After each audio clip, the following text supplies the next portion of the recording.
It's your Geordie Journos, yeah. Brilliant. Hey, we had to start it that way, didn't we? Yeah, I did try and start it another way, but the wise man on my left-hand side here told us what to do. Right, Christmas special. It's Christmas Day. Hopefully you've all enjoyed a wonderful time with your families and friends and whatever you're doing out there today, but we just thought we'd bring a little bit of Geordies Journos festive cheer to your day.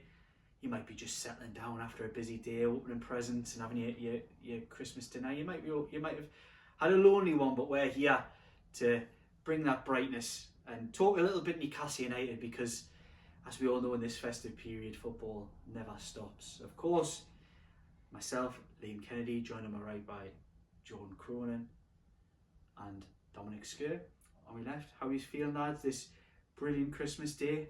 Yeah, Merry Christmas, lads. First of all, Merry Christmas, everybody out there. Couldn't as well. think of two better lads to spend my Christmas day with. That's lovely, that. It's been a great year, and let's end it on a high. And thank you everyone watching this video. It's been a very humbling sort of journey, Geordies Journos, this year, and I'm like really pleased with the content we've produced and people watching it, engaging, and yeah. Merry Christmas, everyone. I thought you were going to get emotional there, Dom. No. See, he's got tears in his eyes there, Dom. Haven't had enough to drink yet. We'll save that for later. Right. Yeah, we'll just do something a bit different today, of course. Nottingham Forest tomorrow.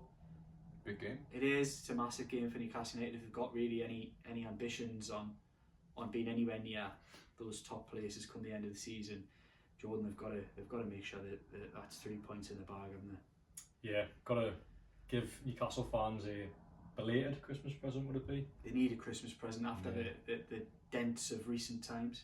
Yeah, they do. Been a bit doom and gloom over the last few weeks, if you like, with 2 cup exits.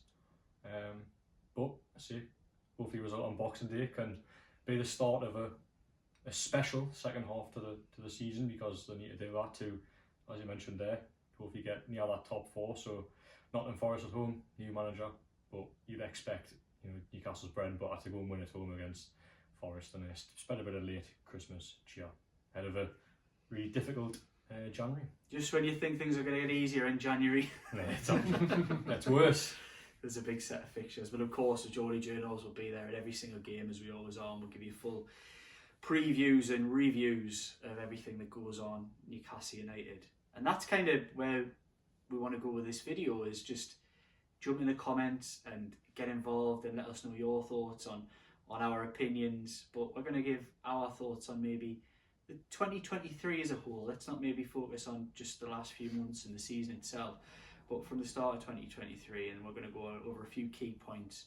What did we say, lads? Key moment of that time? Yeah, game of the season, players of the season, moment of the season, things like that. Just reflect on what has been, let's be honest, one of the best years in Newcastle's recent memory, certainly in my opinion anyway. Yeah. So I'll start off with that one. Right, so from January 2023 to December 2023, who has been your player of the season, Jordan? Well, season player of the year. Player of the year. Probably would have been Kieran Trippier until got there a few weeks ago. You can still say it. I mean, it's the whole year we're looking at. Yeah, I mean, there's been a lot of standouts this year, to be fair. Kieran Trippier, I'll put him as a close. Oh, you've got to pick one. Top of the table, but I'm going to put Bruno Guimaraes top of the tree, because he has just been, as always, quite simply incredible this season. I think he had his blip at the start of this season. Was carrying a bit of an ankle injury last year, but has shown all the qualities of a top class player, and yeah, I can't praise Bruno enough. Epitomises a lot about this Newcastle team. Is hugely adored by the support here. So for all them reasons, his footballing ability, just his class on and off the pitch, it's got to be Bruno for me. I think he's turned into a real leader, Bruno, in recent months. Definitely. Like you're seeing, even when things haven't gone Newcastle's way and the results have been poor, Bruno's the player who's actually grabbed games and tried to make things happen. And I think he's one of those players who leads by example and has really matured since he arrived at Newcastle, and is, in my opinion, probably one of the best in his position in the Premier League. So yeah, great great shout, Jordan. And I would agree, but there's one man who stands tall for me, is Fabian Schär, who basically hasn't put a foot wrong really since the start of the year, since the start of last season really, and probably a bit before that. In terms of defensively, the way he plays out from the back, scored a great goal as well against PSG, probably the moment of the season, but we'll get on to that, or the moment of the year. I just think he's been incredible, and it has been, as we've touched on in 2 videos previously, he gets overlooked in terms of some of the best defenders in the Premier League, and for me, he is up there with the very best on form. But once you start to display form over an extended period, it becomes genuine class, and I think Fabian Schär is in that bracket. We've spoke about it. Jordan, you said he was world class. You dropped that bombshell, if you like, and I agree. And he was my player of the year last season for Newcastle, and has started this season really strong. If I was to pick my player of the year so far this year, I'd probably go Bruno, but over the year as a whole, Fabian Schär just never had that dip in the same way Bruno maybe had at the start of the year. Yeah, so you've probably both picked players who I would have said would be my top 2 as well. I think there's got to be honourable mentions for the likes of Joe Linton, in my opinion, who was really hitting form last season, apart from having to drop out of the team for a little bit, and again has shown his resilience when he's really got back to fitness towards the back end of the year. With some incredible performance. See that one against AC Milan was just he was just a man possessed, and it certainly wasn't anything to do with him why Newcastle United fell out of that competition. But I'm going to go with, you mentioned his name earlier, I'm going to go with Kieran Trippier. Kieran Trippier is a top class Premier League operator. At his very best, is up there with some of the best fullbacks in an attacking sense on the planet. And at 33, he has aged like a fine wine. Of course, he's had his troubles, but who doesn't have their troubles in times? We all make mistakes in our jobs, in our personal life. We all go through struggles at work, in our personal life. We don't do it in front of 52,000 people, where the slightest movement or slightest lapse creates such a storm, which is what it can do. I massively respect him. He's been one of the most transformative figures in the club's history, one of the best signings that the club has ever made due to his impact, both in raising standards off the field and raising them on it.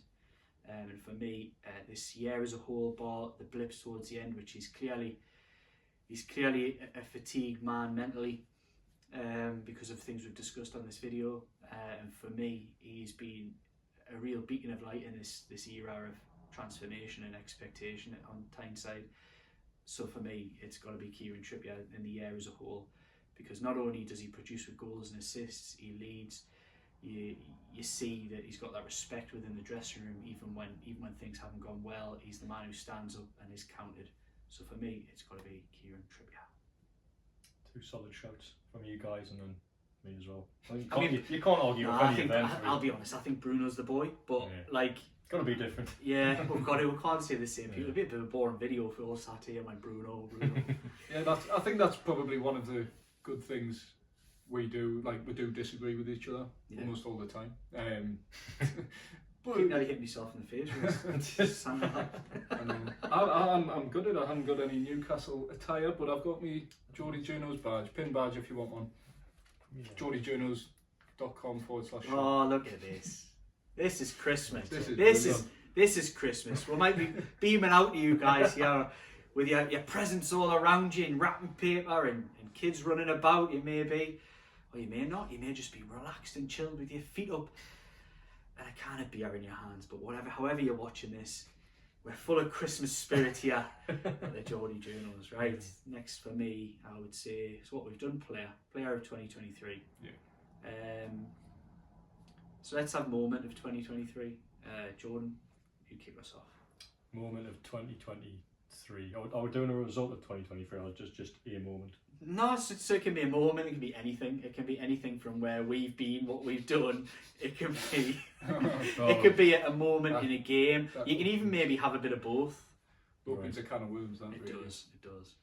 There's probably 2 moments into one, so a moment is the 4-1 win over Paris Saint-Germain as a night.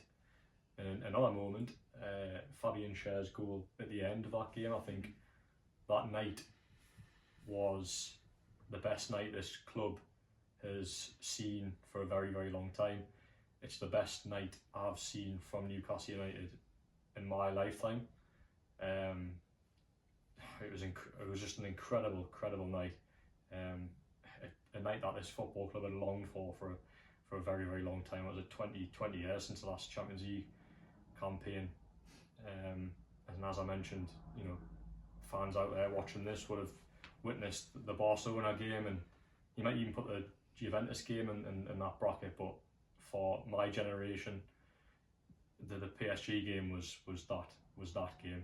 And I think the difference this time is Newcastle will have more PSG nights in the very near future, but previously you had to wait a very, very long time, and I just think that night for me will stay with me forever. Not just the result, not just Fabien Schär's goal, but just St James's Park as a whole. It was electric that night, and it was a real coming together. A lot of emotions scattered out onto that one game, and yeah, Newcastle blew PSG away, and it was a really special night. I tend to agree. I would say on that, Juventus didn't even come close to it. Barcelona, similar, probably better in some ways, given it was the first game at that level. But yeah, an amazing night. Do you mind if I jump in with mine now? Yeah, because I agree with that. That's what I'm thinking. I think we'd probably all find it really difficult to disagree with that one. There's two little bits for me, and I'm going to talk about the first one before I talk about the second one. So the first moment for me would be seeing Bruno Guimaraes stand up on the advertising hoardings after scoring the goal against Brighton.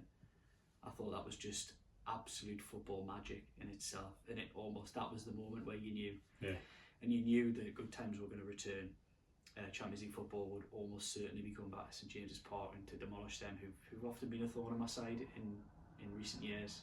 Difficult to get a result against home and away, to demolish them in the manner in which they did, and for the talisman, in my opinion, the man who's transformed the club the most in many ways, in the style of play and the way that they go about things, the character, was Bruno Guimaraes to do that. So that was the start. The first bit I want to mention, it isn't actually my moment. My moment for me was sitting in the press box. Oh, I think you've gone with mine. Oh, have I? No, go for it. Sorry. Go for it. I don't know, people might think we're weird at and all this, but I was almost physically shaking sitting in the press box alongside you, wasn't I, in AC Milan? I was just totally... you were. I was totally overcome by emotion.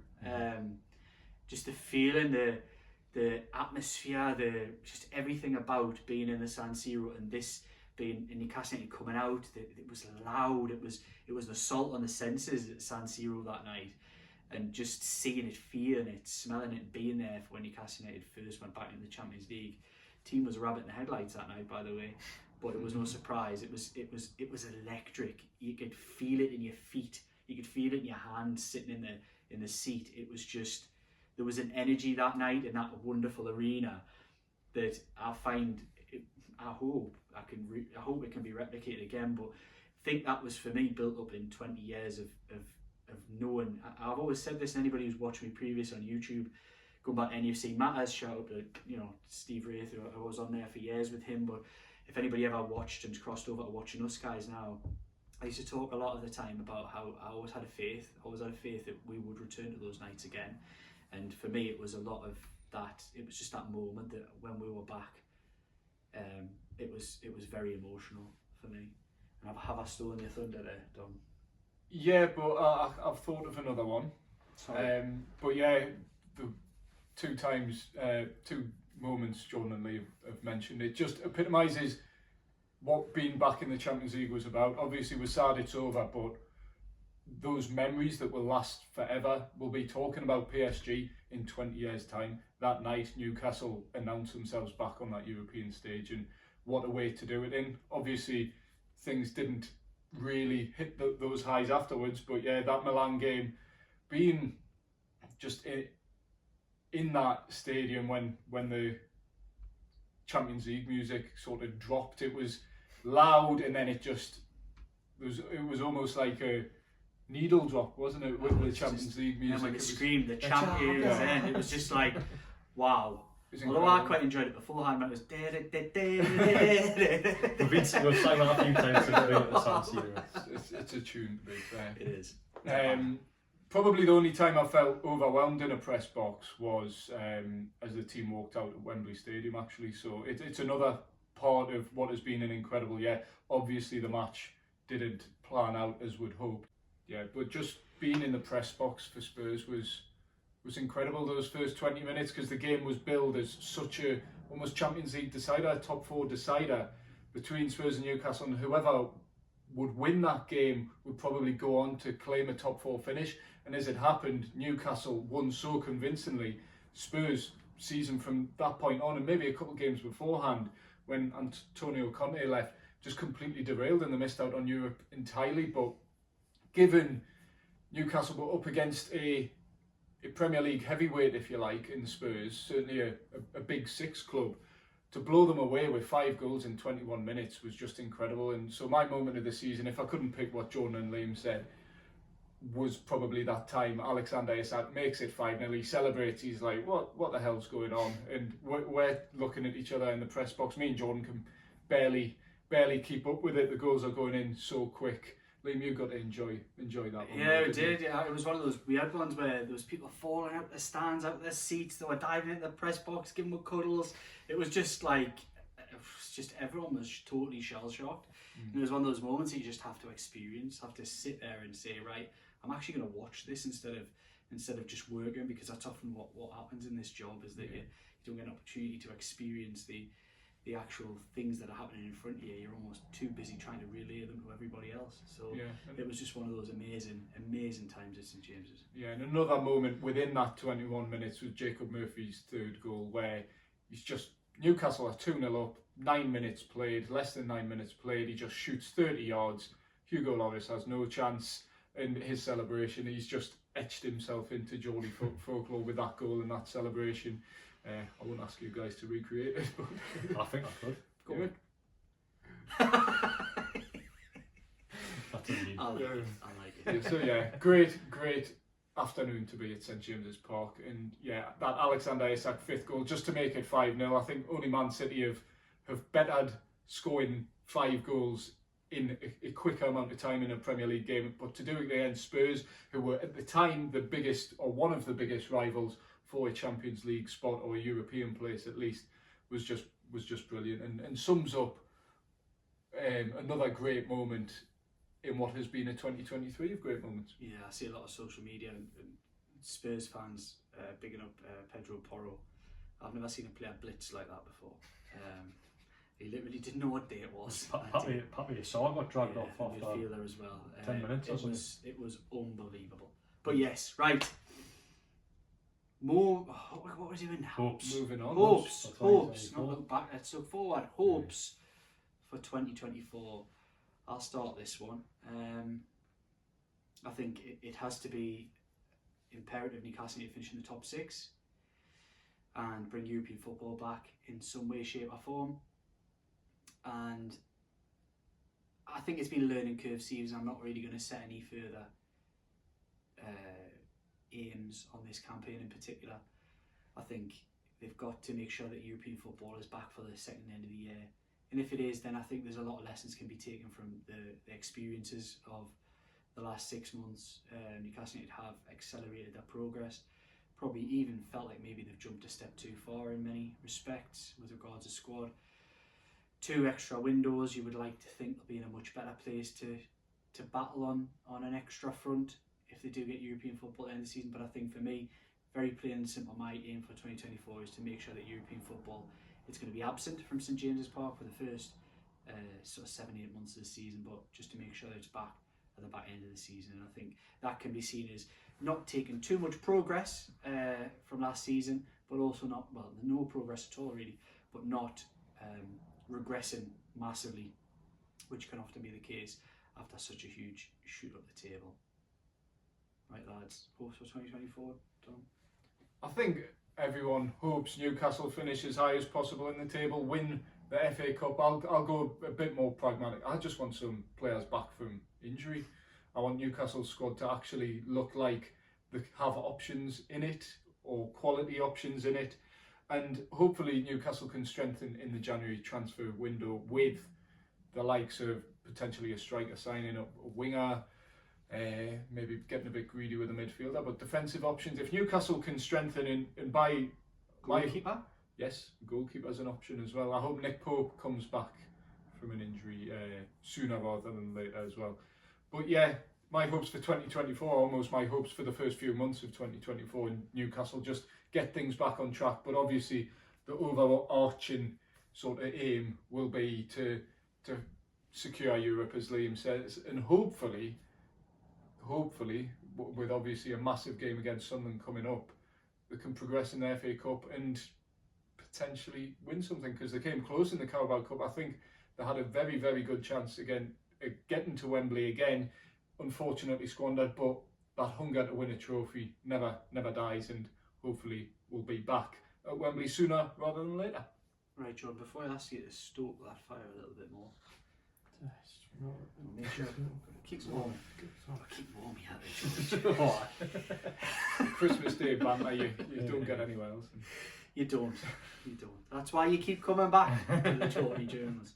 Hopes for 2024, John. Yeah, I reiterate what you guys have said. The Bucks fizz kicking in there from the start. Yeah, I'll keep it simple. Signings, top 6, which includes European football, and a cup run. So hopefully we're sitting here this time next year, Newcastle United are in the latter stages of a European competition. They're still in the Carabao Cup, and who knows, they might have won an FA Cup by then, if they can indeed get past Sunderland and many other teams to come off that as well. So yeah, those are my hopes. Right, it wouldn't be a Christmas Day special without us doing something a little bit different or special. Over to you, Dom. Yeah, I've got a Christmas Day Geordies Journos quiz planned. I've got my laptop. Feel free to jump in, get your answers in the comments. Yes, so play along if you can. It will require some real Geordies Journos knowledge, because the first round, 2 parts, will Newcastle questions, of course, which I'm sure everyone will feel knowledgeable about. But first part of the quiz is Geordies Journos themed, and I've gone through some old videos on this channel.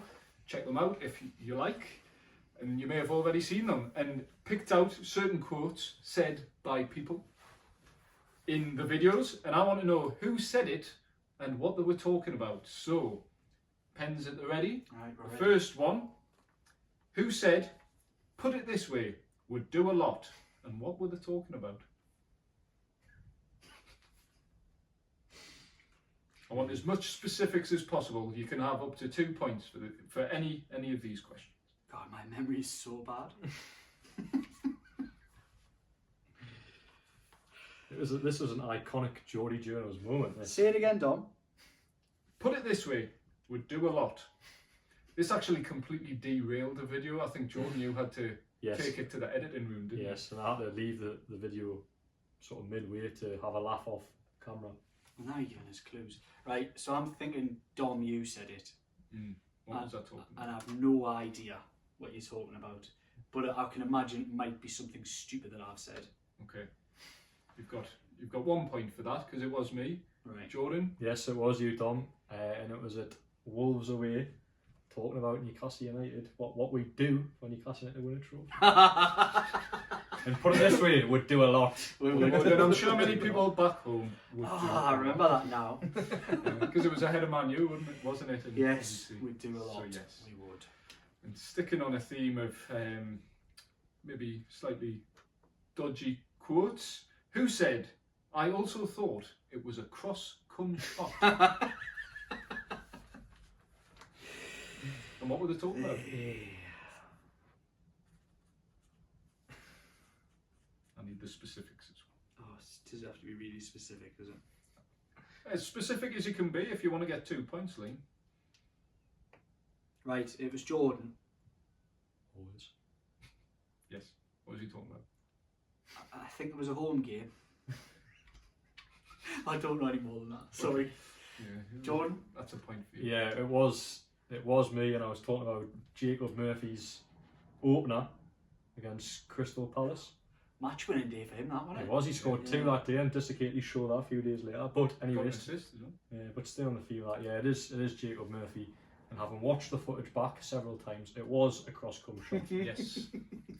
An amazing turn of phrase in football, that one. It certainly tickled us. Still can't believe the spelling for that. But anyway, Who said in a video, "I've been struck by Cupid's bow. You have to just admire that beautiful Italian." And who were they talking about, or what were they talking I can't produce lyrics like that. That prose was penned by myself, about? Yes. and it was with regards to Sandro Tonali bursting on the scene against Aston Villa. Yeah, that's 2 points for you, Liam. Yeah, I agree. I knew that as well. Yeah. Let's see, Jordan, I need evidence. I need evidence, yeah.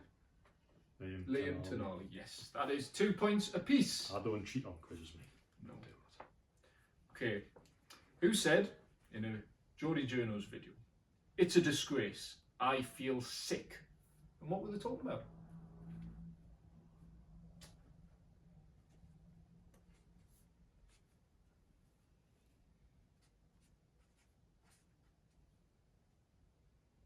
Right, I'm going to say, I think it was you, Jordan. Sounds very you. Very straight to the point. I think you may be talking to some about Mikel Arteta. So I said it was me after the PSG penalty decision. You get a point, Jordan. Yeah. And Liam, you get 2. Oh, That's a good memory from you, Liam. I haven't got a good You memory must have been very watching often. that video very I recently. must have. did I say about Arteta? I was quoting Mikel Arteta. You were quoting Mikel Right. Arteta. Okay. Yes, Yes. about Anthony Gordon's goal. Yeah. Still, Okay. Arsenal fans still don't know that, by the way. Anyway. And who said right at the start of the season, so let this person off. Newcastle are going to finish one better than last season. They're going to finish 3rd. Who said that? That was me. It was you. Do you remember the location? One of our St. first. St. James's Park? One of our first ever videos. This. good guess. I went for the law of averages. It is. We literally filmed a video called Season Predictions Oh. at Walk Activity Dome. Ah, okay. Well, it Yes. could have been a pre-season. Fair enough. Although I was in the corporate seats for the pre-season. And I was We do rather drunk. think we played St James's Park with So- Walker Dome, so I can see why you got a bit mixed up there. Like. That's a point each. Although Jordan, I should probably give you 2 I for think he's naming the got 2 for location. that, yeah. I got this for So yes, 3rd Liam, you still think Newcastle can finish 3rd? Yes. Absolutely. Okay. Absolutely. Admire that confidence. Don't back down. Double down. 3rd. Okay. And who described Liam Kennedy as the king of waffle on a video? And was he right? Answers in the comments. Yeah, let us know.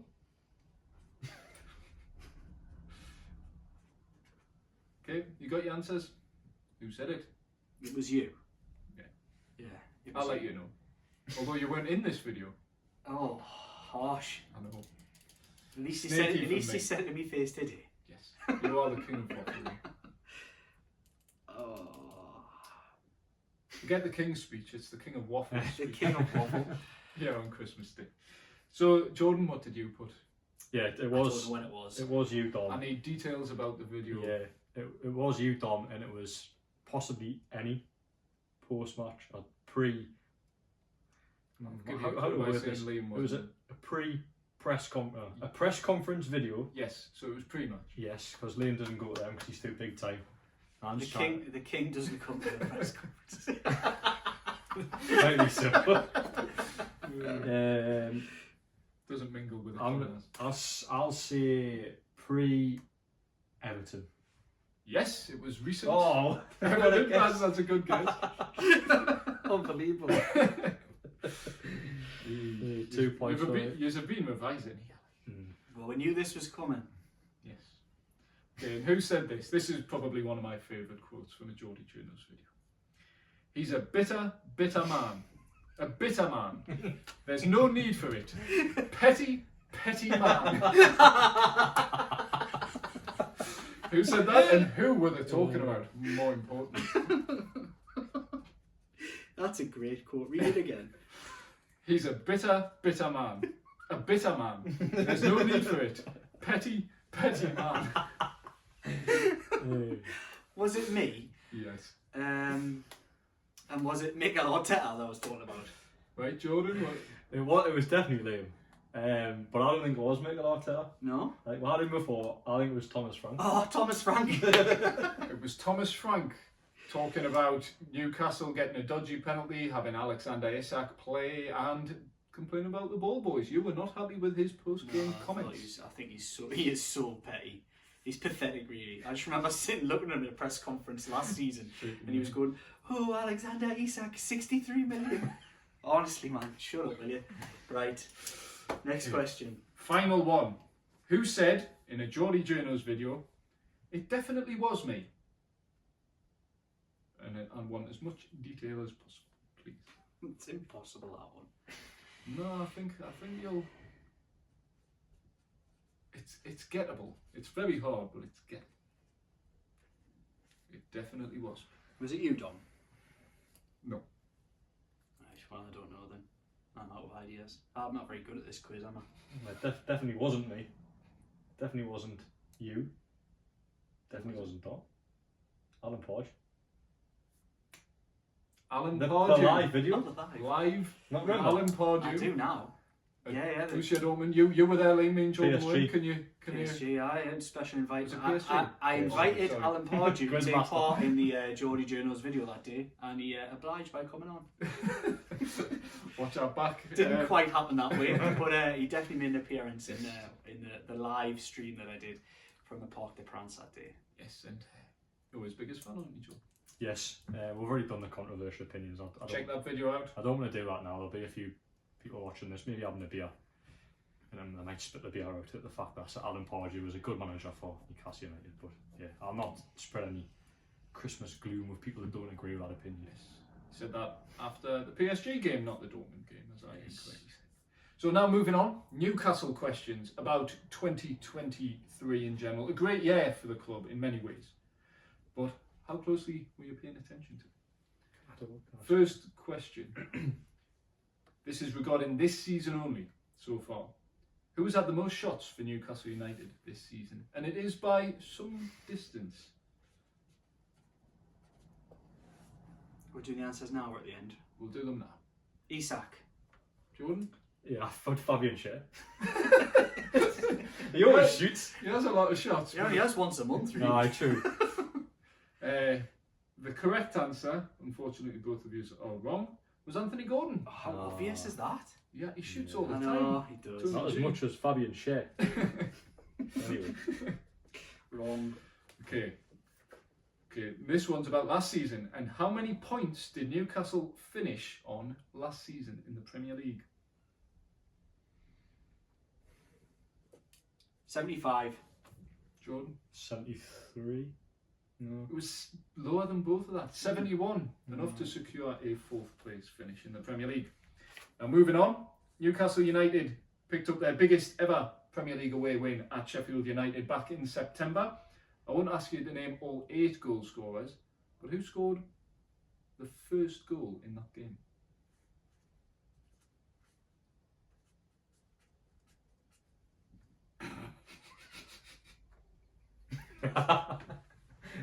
I need you to read your answer out, Liam. Sean Longstaff. That's more or less what he put. Sean Longstaff. Yeah, it was Anthony Gordon assist. Yes. A bonus point, please. No, just take that one. Yes. I got Okay. a point. I love that. Moving on. How many Premier League games, Premier League being the key word, did Newcastle win between New Year's Day 2023 and March the 11th? That's a tough one. Just in the Premier League. Just in the Premier League. They obviously went on a bit of a Carabao Cup run in that time. 4. I'm gonna guess a 3. It was actually just 1. You forget just how difficult Newcastle's run of form was in the Premier League after that World Cup break, where Yeah, it's true, they isn't won it? one in 8 games. Do you know the win, No. I don't. No. Liam? It was a 1-0 win over Fulham, courtesy of a last-minute Alexander Isak winner. Oh, right at the end, wasn't it? Yeah. Yep. Got So them back up that running. goes to show. I mean, Newcastle had such a great season last season. They had runs. They started the season quite iffily, and then they had that run midway through the season after the World Cup break. So, hey, plenty of hope. Yeah. And final question, and a potential tiebreaker. Against which team was Newcastle's biggest crowd at St James's Park in 2023? Obviously, they've still got one game left against Nottingham Forest tomorrow. Hopefully it's as a big a crowd as possible, but just bear that in mind. That could potentially break it. But I just need one team's name. 13 questions here, Dom. Yes, it's Is it deliberate, that? it's unlucky for some, but not. Not the Geordie Journos. So I'm going to go, I'm just guessing it'd be Man United and a crowd of somewhere 42. 42. 42. I should have corrected you there. It was so stupidly wrong. 42. 52. 52, 211. I'm going to go for the semi-finals, so the Carabao Cup, Southampton. 52,422. You're both wrong. Jordan is closer with the attendance, so if it comes to a tiebreaker, Jordan has won it, I guess. But the crowd was against Liverpool at home. That disappointing 2-0 defeat when Nick Pope got sent off, with a crowd of 52,758 officially, although that is actually more above than attendance. Yes, it's above the official attendance of St James's Park. So what was going on there? I don't know. Maybe Newcastle got a secret expansion that we didn't know about. But that wraps up the quiz. What are the scores on the doors, lads?